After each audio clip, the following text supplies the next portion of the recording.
High friends, good morning. Real blogger Jyoti চ্যানেলে সবাইকে স্বাগত। আশা করি তোমরা যে যেখানেই আছো সবাই ভালো আছো। তো আবারও চলে এলাম তোমাদের সামনে একটা নতুন ব্লগ নিয়ে। যেহেতু আমি বাবার বাড়িতে আছি, তো বাবার বাড়ি থেকেই ব্লগটা করছি। আর এখানে আমি সাধারণত কাজ খুঁজে পাই না, কি কাজ করব। তো যেগুলো কাজ মানে করি আমি, সেগুলোই তোমাদের সামনে দেখালাম। তো এখানে প্রচুর জামা কাপড় ছিল। সকালবেলা ভাবলাম আগে জামা কাপড়গুলো কাচা শুরু করি। তো ঘুম থেকে উঠে আগে জামা কাপড়গুলোই কেচেছি, কারণটা শুকোবে না তাড়াতাড়ি। আর প্রচুর জামা কাপড়, ওই জন্য সকাল সকাল কাচলে শুকিয়ে যাবে। তো আমি এদিকে কাপড় কাচাকুচি সেরে জামা কাপড়, আমিও নাইটিটা ছেড়ে আবার নতুন একটা ভালো একটা নাইটি পরেছি, নতুন নয় ভালো। তো নাইটি পরে আবার জামা কাপড় ছেড়ে দিয়ে ঘরগুলোকে এখন গোছাবো, দিয়ে বিছানাগুলোকে তুলবো। তো চলে এলাম আমি ঘরের বিছানাটাকে তুলতে। আর আমার এখানে বললাম না যে কোনো কাজ না থাকলে যা হয়, তো আমি ভিডিও করারও কিছু পাই না যে কি দেখাবো। তার ফলে আমি যেগুলো করি সেগুলোই তোমাদের সামনে দেখালাম। এই ঘর গোছানো, টুকিটাকি কাপড় কাচা, কাপড় তুলে গোছানো, আয়রন করা, এসবগুলোই দেখাই। আর বাকি তো সব মাই করে। তো এখন আমি ঘরটাকে গুছিয়ে নিচ্ছি। আর যেহেতু শীত একটু কমে গেছে, তো আমরা একটা কাঁথা নিই আর একটা পাতলা ব্ল্যাঙ্কেট ঢাকা নিই আমরা মা বেটু। আর এখন মোটামুটি শীত চলে যাওয়ার মুখে। আর জাস্ট দিনের বেলা অতটা ঠান্ডা লাগে না, কিন্তু সন্ধেবেলা সকালবেলাটাই যা একটু শীত লাগে। তো এখানে আর কটা দিন আছি, চলে যাব। যেহেতু ছেলের পরীক্ষা, তো ওর জন্যই আসা, কারণ ও আসার জন্য খুব ব্যস্ত হয়ে পড়েছিল, না এলেই নয়, যা শরীর খারাপ করছিল। ওর জন্যই আমি কয়েকটা দিনের জন্য এসছি। তো খাটের বিছানাটাকে ঝেড়ে নেবো, দিয়ে তার আগে ভাবলাম যে তাকের জিনিসগুলোকে একটু ঠিকঠাক করে ঝেড়ে নিই, যেগুলো প্রতিদিনই করি আমি। প্রতিদিন জিনিস গোছানোর বা ঘর ছাড়ার আগে সবগুলোই একটু একটু করে ঝেড়ে নিই। তারপরে বেডশিটটাকে পেতে দেবো আর বিছানাটাকে ঠিকঠাক করে নেবো। আর সত্যি কথাই, প্রত্যেকটা মেয়ের জীবনেই হয়তো বাবার বাড়িতে এলে অতটা কাজ থাকে না, মাই সবটা করে। সেরকমই আমারও। তো বাবার বাড়িতে এলে আমার অত কাজ থাকে না, মাই সব করে। তো আমি যেগুলো করি, আমি যেগুলো করি সেগুলোই তোমাদের সামনে তুলে ধরি। আর সবথেকে বড় আমার এই ঘর গোছানো, তারপরে কাপড় গোছানো, এটাই আমার সবথেকে বড় কাজ। আর আমি এগুলোই করি। আমাদের মতো মধ্যবিত্ত ফ্যামিলির মেয়েরা বাপের বাড়িতে এলেও এই টুকিটাকি কাজ করে। বড়লোক ঘরের মেয়েরা কাজ করে না, কারণ তাদের সব কিছুই থাকে, কাজের লোক থাকে, তাদেরকে কিছু করতেই হয় না। তাদের মারাই কাজ করে না, তো মেয়েরা কি কাজ করবে? আর আমাদের নিম্ন মধ্যবিত্ত পরিবারের লোক, আমরা যেখানেই যাই আমাদেরকে কাজ করতেই হয়। তো যেটুকু না করলেই নয়, সেটুকুই আমি এখানে এসে করি, বাকিটা মাই করে। মা করতে দেয় না, কিন্তু আমার এই ঘর গোছানো, কাপড় গোছানো, কাপড় কাচা, এগুলো দেখি এক্সট্রা একটা কাজ মায়ের। তো সেগুলোই গুছিয়ে ফেললে, সেগুলো করে নিলে মাকে অনেকটাই হেল্প করা হয়। তো আমি এগুলোই করি।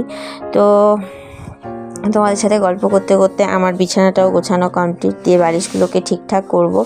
তারপরে আমি ও ঘরটা গোছানো হয়ে গেছে আজকে। ও ঘরটা আর আমি ভিডিও শ্যুট করতে পারিনি, তো সেই কারণে ও ঘরের পুরোটা আমি ভিডিওটা দেখাবো না, একটুখানি দেখাবো। তো চলো, এই দিকটা আমি গুছিয়ে কমপ্লিট করে নিলাম বিছানাটা। দিয়ে তারপরে মশারিগুলোকে সব এক জায়গায় করে রেখে দিই আমি। এটা আমি প্রতিদিনই করি।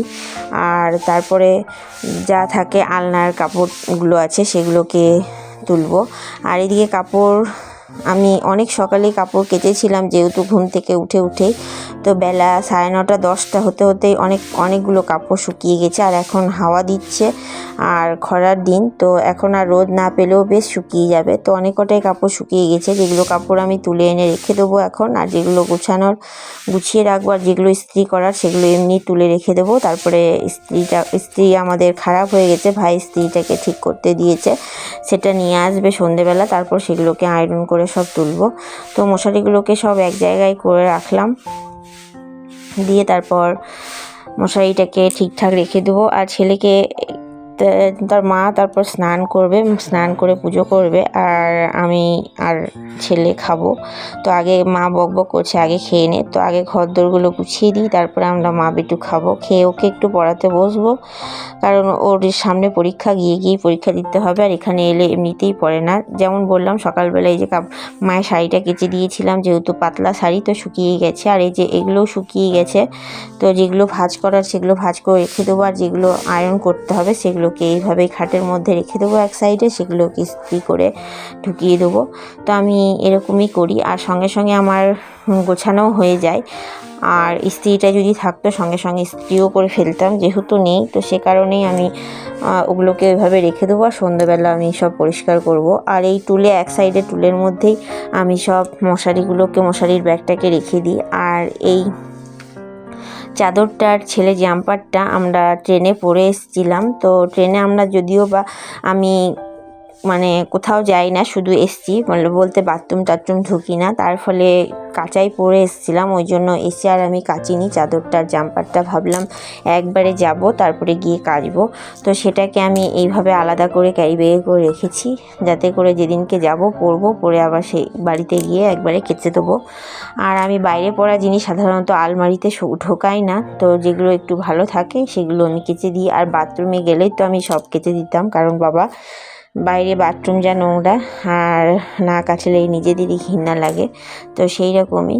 তার ফলে আমি বাইরে থেকে যখনই আসি তখনই কেচে দিই, যদি বাথরুম টাথরুম যাই, আর না গেলে এইভাবে রেখে দিয়েছি। দিয়ে কদিন আবার পরে টোরে বাইরে যেতাম, মানে এদিক ওদিক যেতাম, দিয়ে এসে আবার কেচে দিতাম। তো এই যেহেতু এবার বেশি দিন থাকবো না, চলেই যাব, তারপরে ভাবলাম যে একবারেই আমি কেচে দেবো।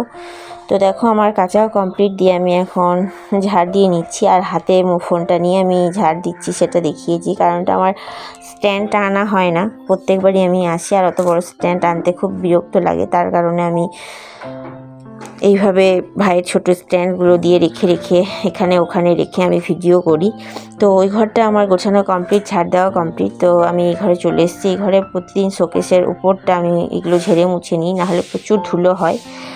আর তারপর সেগুলোকে ঝেড়ে মুছে নিয়ে তারপরে এই ঘরটাকে ঝাড় দেবো। আর এই ঘরের বিছানাগুলো গোছানো কমপ্লিট হয়ে গেছে, তোমাদেরকে তো বললামই, যেটা আমার ভিডিও করা হয়নি। আর এখানে এসে আমার কোনো কাজ নেই, তবুও আমার ভিডিও করতে খুব মানে খারাপ লাগে, মানে কী করে বোধ হয়। কিন্তু শ্বশুরবাড়িতে কাজও করি, এদিকে ভিডিও হয়ে যায় ঠিক, কিন্তু এখানে এসে ভিডিওটা করতেও যেন বিরক্ত লাগে, কিন্তু না করলেও নয়। তো যদি আবার না করি, ভিডিও শ্যুট না করি, ভিডিও না দিই, তো নিজেরও খারাপ লাগে। এটা একটা ভালো লাগা জায়গাও তৈরি হয়ে গেছে যে কিছু একটা হয়তো করিনি। তো আমরা মা বিটু কাজকর্ম করে আমরা আজকে মা সকালবেলা তরকারি করেনি, তো আমি চানাচুর গাজর সব কুচিয়ে মুড়ি খেতে বসেছি। আজকে শনিবার যেহেতু, তো নিরামিষ, সে কারণেই। দিয়ে খেয়ে টেয়ে ছেলেকে একটু পরিয়ে নিয়ে তারপর বললাম যে তুমি স্নান করে নাও, তো ওকে স্নান করাবো। আর প্রতিদিন স্নান করাতে গিয়ে প্রচুর ঝামেলা, জামা খুলবে না, স্নান করতে তাড়াতাড়ি যাবে না, তেল মাখবে না, বা সাবান মাখিয়ে দিলে সাবান মাখবে না, প্রচুর ঝামেলা করে। তো এখন ওকে একটু স্নান করিয়ে নেবো, আর মা ওদিকে রান্না করছে। দিয়ে তারপর ওকে স্নান করে আমি স্নান করব, দিয়ে তারপর দুপুরবেলা খাওয়া দাওয়া করব। এই তো আমার কাজ এখানে এলে। কিন্তু এখানে এসে আমি এই করে আর ছেলেকে সামলাতে আমার সারাদিনটা কেটে যায়, কি করে আমি জানি না। আর ওখানে ছেলে সামলিয়ে একা হাতে সব কাজকর্ম করেও যেন আমি একটু হলেও টাইম পাই, আর এখানে যেন টাইম পাই না। তো যাই হোক, এদিকে নিরামিষ বললাম না আজকে, তো আমার সব মিশানো একটা সবজি করেছিল, আর কাঁচা কলা ভাজা, ডাল আর পাঁপড় ভাজা। তো আমি খেয়ে নিলাম, খেয়েতে এখন বাসন মাজতে চলে এসেছি। দিয়ে বাসন কটাকে মেজে নেবো, নিয়ে তারপর সন্ধেবেলা কি করলাম সেটাই তোমাদেরকে দেখাবো একটুখানি। আমি যা করেছি বলতে আমি এইটুকুই করেছি, আর সেরকম করে কিছু করি না। তো জানি না ভিডিওটা তোমাদের কেমন লাগবে, যদি ভালো লেগে থাকে প্লিজ লাইক শেয়ার সাবস্ক্রাইব করো, আর ভালোবেসে আমার পাশে থেকো। তোমাদের একটা লাইক আমাকে পরবর্তী ভিডিও বানাতে খুব মোটিভেট করে, তো প্লিজ একটা লাইক দিও, আর কমেন্টে জানিও তোমাদের কেমন লাগলো। তো চলো, এইভাবে আমি এখন বাসনগুলো মেজে নিলাম এক এক করে।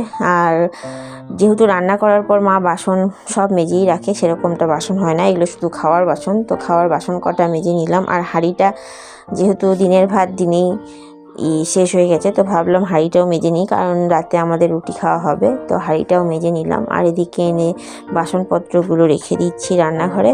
তারপর ছেলে একটু ঘুমোয় না দুপুরবেলা, এখানে এলে সারাটা দিন টোটো করে মানে খেলা করে বেড়াবে মামার সাথে। মামা যেহেতু আজকে বাড়িতে আছে, তো মামার সঙ্গে এখন আছে, আর না হলে তো দিদার সাথে খেলা করো সারাক্ষণ। আর এখানে ওকে প্রচুর টাইম দেয় মা, মানে দিদা, দাদাই, মামা, ওরা বাড়িতে থাকলেই ওকে প্রচুর টাইম দেয়, ওই জন্য ওর এখানটায় খুব ভালো লাগে। আর ওখানে গেলে কেউ ওকে টাইম দেয় না, আর আমি তো সারাক্ষণ কাজে ব্যস্ত থাকি, টাইমও পাই না, তার ফলে ওর মামা বাড়ি আসার জন্য বিশাল ব্যস্ত হয়ে পড়ে। আর এদিকে দেখো বিকেলবেলা মা একটু এই সুজি আর ময়দা দিয়ে পিঠে বানিয়েছে ছেলের জন্য, তো আমরাও খাবো একটু একটু করে।